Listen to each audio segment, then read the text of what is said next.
California! We are at 9 pips for What California. is Freeman doing in Missouri? I don't understand putting that much money into Louisiana. North Carolina going into the This Republican is one of the Party. most stunning results in 270 Live history.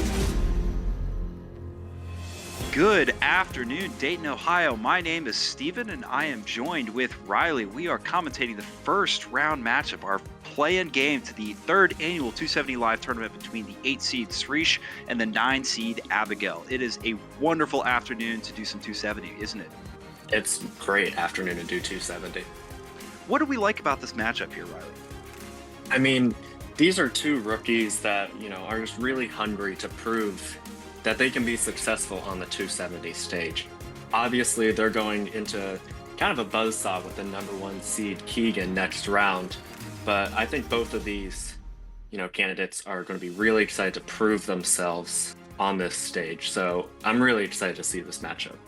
Absolutely. Well, without further ado, it's time for us to start the game. So we're still waiting on Srish to join the matchup, but when he joins, we'll let y'all know what he picks. Abigail will be playing Bernie Sanders. I like Bernie Sanders. I've played Bernie Sanders before. He's got good high tech, good town and gown, strong in the Northeast. And it looks like we have a selection. Tulsi Gabbard. Yeah, it looks like it's going to be Tulsi Gabbard for Srish Kumar. It's going to be an interesting matchup between the two kind of Dem picks between the two of them, although I know Tulsi Gabbard has kind of shifted a little bit to the right since her last time running in 2020 with the Democrats. Mm-hmm. And it looks like, she's got some good bonuses with some of those national groups, particularly 45% with conservative media, got 40% with youth vote and bid conservative. Not as useful in the two-player matchups.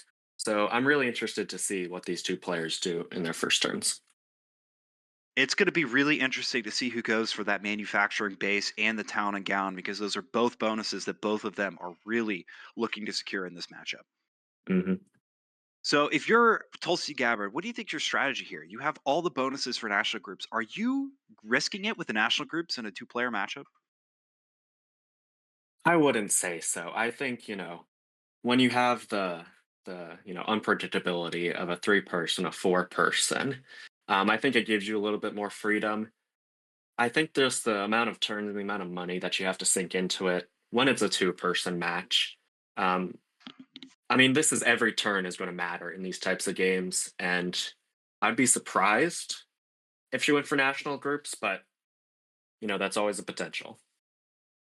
That's a good point, although she does have the bonus in youth vote, which is only 50,000 a turn. So she may try and parlay both of those together to try and get some early state groups, but also keep in play with the national groups to get some of those big bonuses. So we'll see. We got 14 seconds left in the first turn, so we will hear from them shortly to see what they put in for in the first turn. Mm-hmm. I'm going to be interested to see. Yep, those first states. I think that gives us our first Hopefully clue. they don't miss out.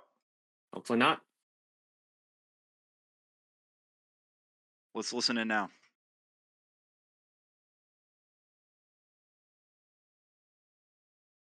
And Bernie making an early push into Arizona, Massachusetts. Looks like he might be doing a high-tech strategy. That is a missed turn for Tulsi Gabbard. That's a pretty big mistake there. I wonder what happened in their camp. That has gotta hurt. 500 if you're Tulsi Gabbard, now. yeah, if you're Tulsi Gabbard, it can't hurt to have all that money, although it really is probably unfortunate missing out on being able to max out some of those states and actually secure them this turn. So we'll see if she's able to rebound from it. It's early. So, if you're going to miss a turn, early is the best time to do it, but it is an unfortunate start to this matchup for Tulsi Gabbard and Srish. It does hypothetically, it gives you the potential to go into some of those bigger states early. So like a Texas, a California, it gives you the chance to do 2 pips into those. My only gripe with that with Tulsi is that you're only getting 15% with the manufacturing base. That's just not a ton to be gotten out of those big states this early. So I'm interested to see what Tulsi spends on this turn, because it's a curious decision to not spend in the first round. Absolutely. Well, and with Tulsi Gabbard, the only big state that it looks like she's got a good play in is New York, and Bernie Sanders is already put in there. So we'll see what she's able to do. She's got 20 seconds left here, and hopefully she's able to complete this turn as well. She did complete that turn. Bernie Sanders securing Arizona. Tulsi Gabbard putting in a big conservative in Georgia. Maybe she's Yep. playing for the Old South. Bernie Sanders securing a lot of the stuff that he put in the last turn. And Tulsi Gabbard's really putting everywhere. Yep. You see that Bernie Sanders is putting in a lot of those big tech stuff. So we'll see if he continues to try and put in for big tech to see if he can secure that huge money play. Hmm. And at the end of turn 2, we are tied at 54 electoral votes. All right. What have you seen so far, Riley? So yeah. So for me, I see, I think both, from the Bernie camp, I think a well expected play to get both those high tech and some of those town and gowns, especially with the dual bonuses that you get from New York and Massachusetts. I've seen kind of the standard play there, nothing too surprising. With the Tulsi Gabbard camp, there's that 15% that you get from Old South, which is seen in the Maryland, Virginia, Georgia trio. However, swing states, I would assume, with also getting that Michigan play, is her next target. We'll see what she's able to do this term because she can't secure both of those national groups, seeing as she would need $300,000 and she only has 300 or 250. Exactly. So we'll see what she's able to do. My guess is that she's going to secure big conservative and try and shore up some of those states that she put into on the first turn. But ultimately, Bernie Sanders is looking pretty good. He's going to take New York this turn, and he's off to a good start. Exactly. I mean, generally in a two person game, it's the first person to get a state group is the player who's in a really good spot for the rest of the game.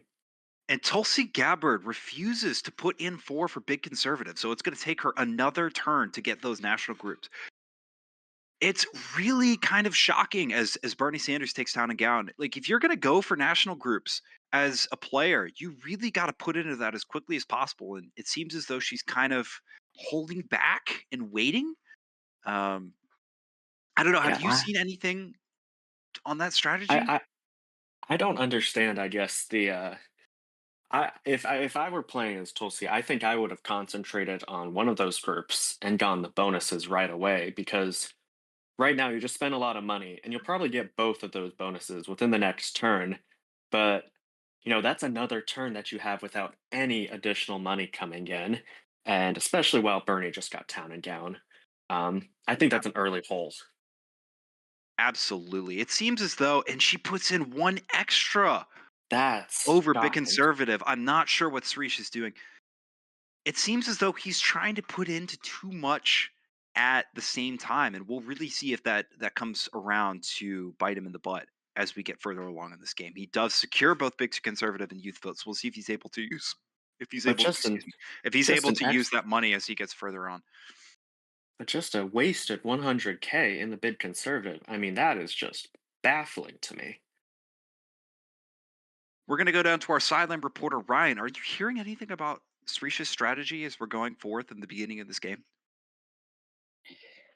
Hey guys, yeah, we're hearing a lot down here. Aides to the Srish campaign. I've been talking during the week that he's hasn't really been dedicating himself to film study. Has been apparently watching Crunchyroll. I'm not sure what that is, but I don't know. uh, it really is shocking what we're seeing out here. And I'll talk later after the match is over about some of the other rumors we've been hearing. But there's been a lot of turmoil in the camp, and I think you're seeing it in these first couple turns. Yeah, that is not the kind of thing that you want to be hearing in a playoff game. Hmm. I know that Srish came in as the 8 seed, and there was really a lot of question if he'd be able to keep up with the SEC schedule in this 270 tournament. But it seems Hmm. as though the lights might be a little bit too bright for him coming into this matchup. What do you Hmm. think, Riley?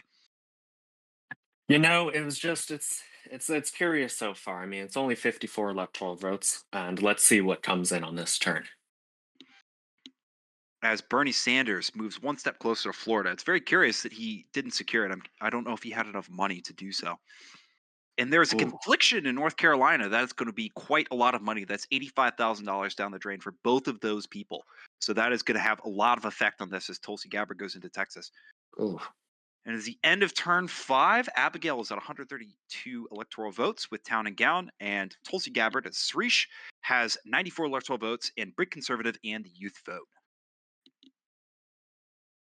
Let's see. I'm a little curious about the Florida play in this. I think you could connect that to the Latino. It's hard to get African American when there's another candidate going after the Old South, as the Republican traditionally does. Um, but I am pleased for Tulsi Gabbard and Shrish's camp to see investment in Texas. Though I'm interested to see Texas and the other states that Tulsi's invested in. Not a whole lot of overlap there, so I want to see what state groups he's going to get first, because there doesn't seem to be a coherent strategy there at this moment. Yeah, there's a lot of just kind of going into states. So with Florida, it looks like Bernie Sanders is going for a state that he doesn't really get any bonuses in. So I'm very curious Mhm. what he's going for. It's not part of high tech, which Bernie Sanders with Abigail is very close to getting. It's Mhm. not. There's some work in Latino, but you're still probably going to have to take either all of those minor states or one of California, Texas, Yeah.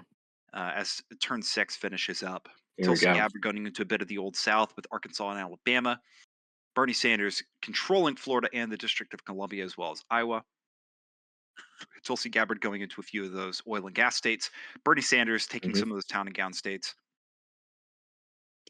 And them conflicting once again in North Carolina is another That's big. $85,000. You have to think that that's got to help Tulsi Gabbard with the advantage that she has with the national group money being able to put in anywhere. I'd say so. At the end of turn 6, it is heating up at the electoral count. Tulsi Gabbard on that turn picking up 61 electoral votes, but Bernie Sanders picking up swing states. That's going to be a lot of money for him going forward. And you have to think that that's going to have a lot of effect in the strategy that Tulsi Gabbard is going to have to employ going forward. Oh, certainly. I mean, there's a 100K money gap right now, and I think Absolutely. there's enough states, with with the town and gown and swing states. So it's not like there's any wasted money here by Bernie. So, and no more pips into Texas, so no closer to any of the bonuses that could be gained with that. However, there is some movement towards Old South, which I think, honestly, starting at turn 6, kind of came late for Tulsi, in my opinion.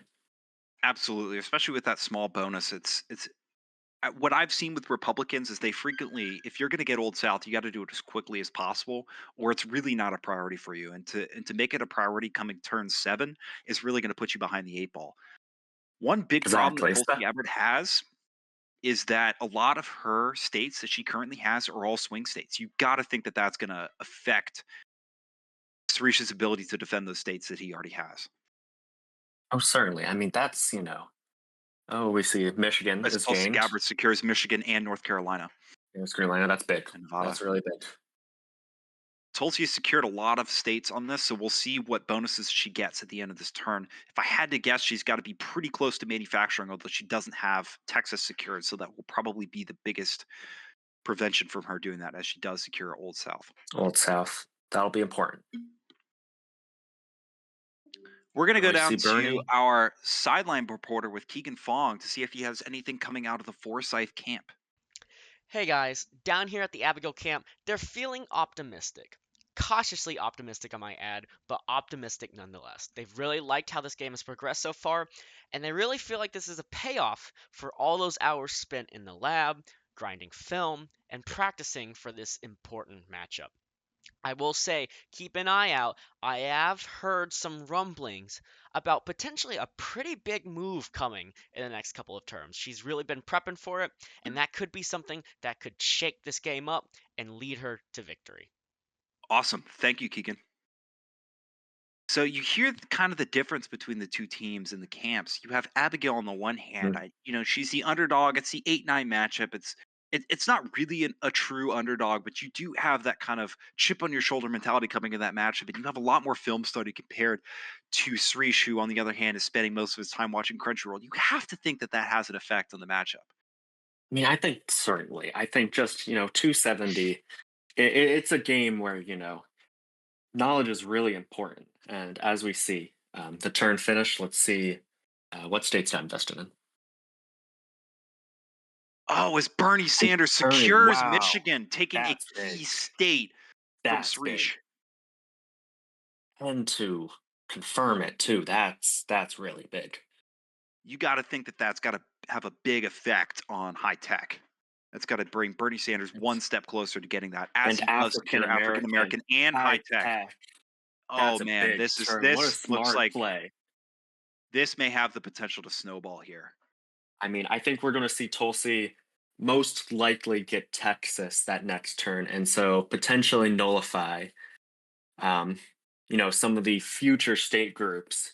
Because as I like to point out, so far in every remaining state group, Bernie Sanders is leading right now. Oh, this has It's the really potential just. to be Mm. a I mean, that's a huge that's a avalanche. 883,000 to 449,000 money difference. That is a big gap, especially once Bernie starts going into California and unlock some of those oil and gas, those environment. I would much rather be Bernie Sanders right now. What about you, Stephen? I don't know. Bernie Sanders is a little bit old. I've have a lot more life ahead of me, but I can't fault you with Sure. wanting to be in the position that he is in this election. Like you said, that money advantage is just going to be a huge factor going forward. I know Tulsi Gabbard and Srish have that money tied up in national groups, but there's just going to be too much with all of the different, as Bernie Sanders goes into California and Colorado. There's just going to be too much Mm. for Tulsi Doing Gabbard to to be able to Georgia. defend and continue to get that money. And I think that we have the shapings of a 400 plus electoral victory right here. As Bernie North Sanders takes Carolina. California. Oh man, this might be bad. As Bernie Sanders steals and secures Virginia, pulling him ever closer to the 300 electoral vote. I mean, if I am the Abigail camp, I am pushing for ballot on this moment. There's just absolutely nothing that the Srish camp can do in terms of money to be able to defend anywhere. And Abigail can just continue to pick off those states. I mean, especially with, a 295 electoral lead right now, and not a ton of opportunities for Srish and Tulsi Gabbard. Oh, and we have. Wow, a quick turn. Wow, very quick. Wow, as Bernie Sanders in the Abigail camp secure and take Georgia from Srish, this may be a runaway right here. Mm. Yeah, I don't see a ton of avenues for the Tulsi Gabbard camp to take.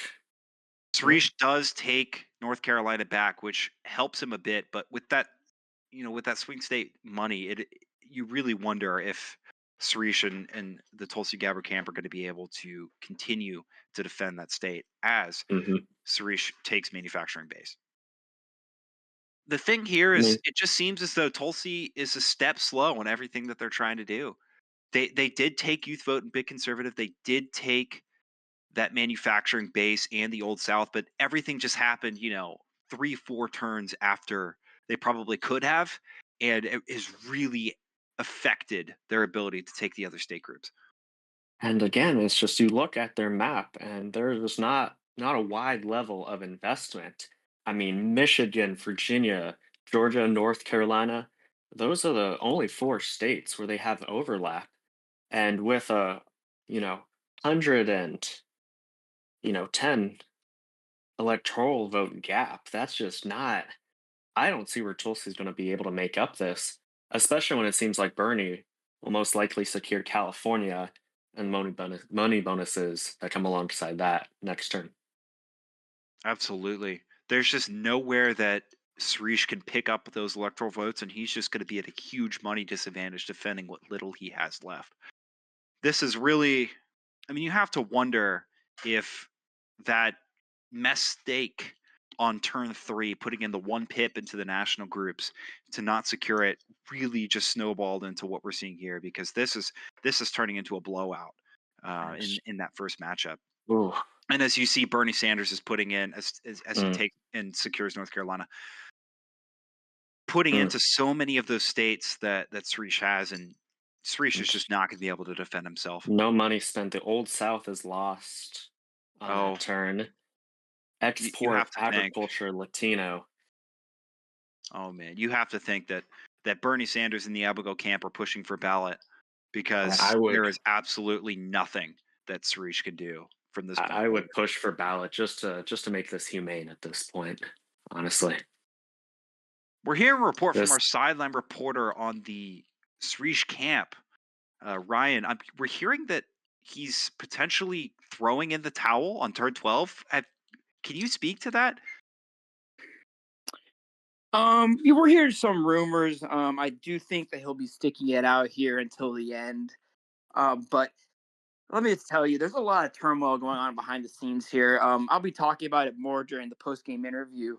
But let me just say that there's a lot of questions swirling around whether this campaign is even going to last it into the second game. I'll go back to you all. We'll discuss it later, though. Wow, that is some really tough things to hear about the Srish camp. You Mhm. know, you're in a Mm. tournament and you don't think that you're going to fire the head coach, but that is some really unfortunate things to hear about just kind of the floundering that's been going on that side of the field. Because this is really a poor showing on that on the part of the Srish Kumar camp. Certainly. I will say it's a bit surprising, especially with the money that Bernie has, that they're spending another turn not going for ballot. That what do you think is the idea behind that, Stephen? You got to wonder if they're even thinking about it. I think that the Abigail camp is probably so caught up in taking states that they forget that if they secure 100 electoral votes and put into every state, that they can force the ballot to just mercy kill this Srish campaign. Exactly. And you can win it with 270 votes. You can win it with 438 votes. A win's a win at the end.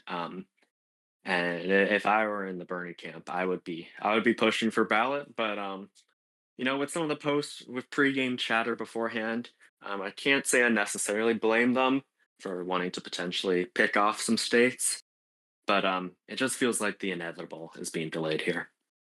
Absolutely. Well, you got to remember that this is not the World Cup. There is no golden boot for scoring the most goals. So, Hmm. as much as you really want to run up that score and get as many electoral votes as possible, it's almost as if you need to be in the chess mindset of, this is an unwinnable game. Just resign and move on to the next battle because Srish, if all the reports are true, has a really tough matchup ahead in the losers bracket, and he just needs to move on and get prepared for that next round.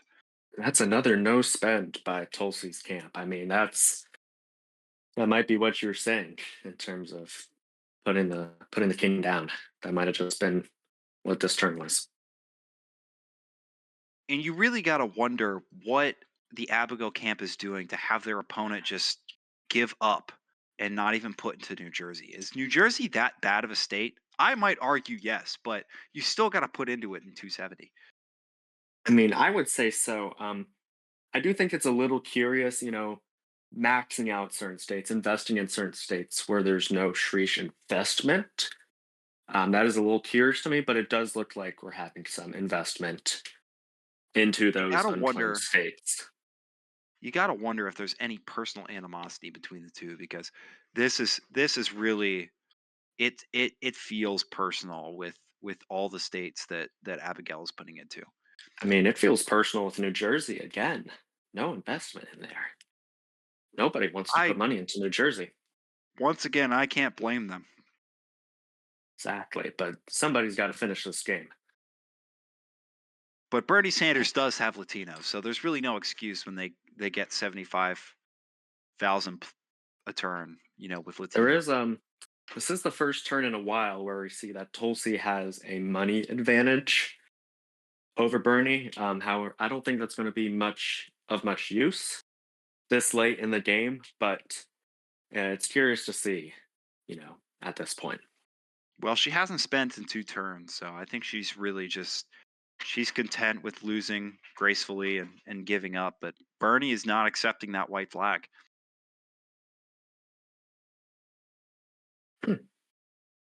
as they conflict 85,000 in New Jersey. I don't know if that will allow ballot. I Because don't think they that will. conflicted in New Jersey, we are pushed on to another turn of this. Wow. This, I don't know what to say, Stephen. I think we saw the writing on the wall, you know, 8 turns ago. I think the fat lady's been singing for a little bit, so I'm not sure what is causing this marathon game to continue. Absolutely. Well, after the game, we have a new episode of Impractical Jokers. Watch Sal and the crew do their funny shenanigans as we go through another episode of Impractical Jokers. I just I- really wonder what is going to happen with New Jersey. They put in 2 again. Are we going to have a fight in New Jersey just to keep this game going? I mean, I just wonder if that's, you know, Sal and Joe in a promotion for Impractical Jokers, telling them both don't invest until turn 14 and then both invest to the same amount and cause a conflict. That's how absurd that play was, in my opinion. That does seem exactly like a bit out of the show Impractical Jokers, airing every Friday at 8 p.m. Eastern, 7 p.m. Central. You have to wonder at this point why, as Tulsi Gabbard moves one step closer to taking Florida, although she does lose Maryland on that turn. This is really starting as the electoral gap widens to 240. Oh. Tulsi Gabbard does, however, secure New Jersey, which will mercilessly take us to a ballot on the next turn. And the Florida play is curious for all the money that the Bernie camp has spent, securing other states that didn't have Tulsi investment. You wonder if there could be a flip, even if it's meaningless in terms of who wins. I think a Florida flip would be the slightest of moral victories for the Tulsi camp. Absolutely, especially with another game ahead of them. This is not a single elimination tournament. There is an opportunity for Srish to come back and win. So anything that they can take, especially with all the rumors swirling about, their effort and whether or not they're going to fire their coach, just any win that you could take has got to be able to give you some momentum moving forward into that next matchup in the losers bracket. Exactly. I mean, you have to, you can't let yourself be discouraged, even when you have tough losses. You have to learn lessons from those. You have to take, the wins that you can from it, regardless of how small they are. Absolutely, because at the end of the day, whoever loses this game, it's looking almost certainly that it's going to be Srish. They have a matchup against the loser of the number 2 seed Ryan versus the number 2 seed Tyler, and you got to get ready for that. Exactly. It's going to take 6 straight wins after this, but it's not impossible. It's not Somebody's got to impossible. win those games, and it could be Srish. So as Bernie Sanders has a commanding 226 electoral vote lead, racking up almost 100 million electoral votes. Wow. Popular vote. I mean, this is just a landslide, Just Riley. I don't know about you. domination. I mean, I think it was apparent early on, and just the domination that the Bernie Sanders camp maintained. It did not waver at all during that game. Absolutely. So we're going to talk with the MVP of the game. We're going down to our sideline reporter, Keegan. He is speaking with the winner of this matchup, Abigail. We want to hear from him and see what he has to say about this resounding play-in matchup victory. Keegan. Thanks, guys. I'm down here with Abigail, the winner of our match. Abigail, a resounding victory, 283 to 156. Did you go into this match knowing that such an outcome was going to be possible from your camp today? I mean, I've been playing this for not as long as I'd like, but I think I was pretty confident going into this just because I knew, from insider reports that my opponent really was not putting in the time at all. You were playing Bernie Sanders, a pretty standard game, but was there a certain moment that you felt like really blew the doors open for you against Srish here today?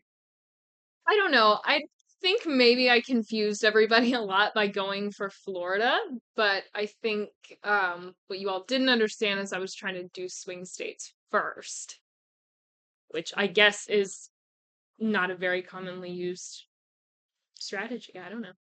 And finally, we're in Dayton here for our first four matchup. You being a native of Ohio, did you feel like the crowd here gave you an advantage? Did you feel the energy in the crowd rooting for you today?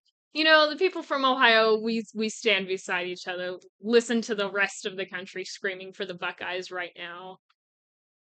A very confident Abigail going into the next round after a resounding victory. Srish, I'll send it back up to you guys, Riley and Steven. Thank you, Keegan. You really feel the confidence and the energy on the Abigail sideline, don't you, Riley?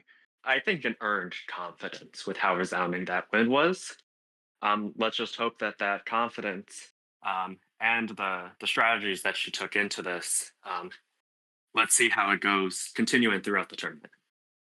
You But got to feel really like there's strong a showing. weird. You got to feel like there's a weird little dynamic with the fact that the sideline reporter is actually her next round matchup. So that's gonna be an interesting dynamic, and we'll have to see what happens. We're gonna go down to our other sideline reporter, Ryan, on the other side of the camp. You had mentioned that you had a shocking bombshell for us. We would love to hear what you have to say and what Srish has to say following this resounding play-in matchup defeat by Srish at the hands of Abigail. Ryan. Hi, Srish, are you with us? Yeah, I'm with you guys. Hey, Ryan, how's it going? Appreciate it. I'm doing all right, and I know you just are coming off a match and probably tired and such, and maybe haven't heard these reports, but we're hearing that about a half of your campaign staff has offered their resignations during the duration of your match. And along with that, the executive committee of 270 Live is apparently discussing gathering early tomorrow morning after reports have come out that you weren't present at any of the 270 Live sanctioned qualifying matches. And people are wondering, how did you make this tournament? How did you get the number 8 seed? You're a relatively new player. I don't think people have really seen you play in a sanctioned match before. I guess, do you have any comment on any of these reports? I think it's a bit of a question of fundamentals, not really understanding that I have to end my turn before the turn ends to actually get the spend count. I think part of it is a little bit of juicing by Vegas, wanting to up the odds to make sure the house wins every time. But, I can only speak to the coaching that I received and the support staff that I had around me. When you feel this kind of shellacking, it's partly, the talent on hand, but partly the coaching as well. I'm looking forward to facing the other losers in the losers bracket. Honestly, I think that'll be a better opportunity for me to express my talent and maybe build a new team around me that can get me a bit further than 156 that we saw today. Let me ask just a little bit directly. Last question. This is the most popular sport in the United States currently. Thousands, tens of thousands of people are trying every single day to try to get in the position that you're in right now in terms of playing in the 270 Live tournament. The real questions are, did you perform in any sanctioned qualifying matches to make this tournament and to garner an 8 seed? Well, I think that's a question of the committee. I don't really determine the authorization of placement. I kind of show up whenever the committee determines it's my turn to play. I appreciate it, Srish. Let's go back up to the top with Riley and Steven to finish us off for the day. Kind of a shocking admission on the part of Srish to throw the committee under the bus and to admit that he didn't participate in any of those sanctioned events. I don't know what you think, Riley, but this is sort of a bombshell coming out of the aftermath of this absolutely resounding first round matchup. I mean, certainly a bit of a bizarre interview. But I do think, with the showing and with some of those, mistakes that were made, I do think that the committee's choice in seating Srish over Abigail, I think is certainly going to attract further attention. Well, if her showing in the first round is any indication, is going to be a phenomenal next round matchup in the bracket. That matchup between number 1 seed Keegan and number 9 seed Abigail will be brought to you from Charlotte, North Carolina at Bank of America Stadium at 1 p.m. on CBS. That losers bracket matchup between Srish and the loser of number 2 seed Ryan and Tyler will be brought to you on CW Network from Sacramento, California at Golden One Arena at 4:30 p.m. As always, my name is Steven and I am joined by Riley. This has been 270 Live on True TV, and as always, good night, Omaha.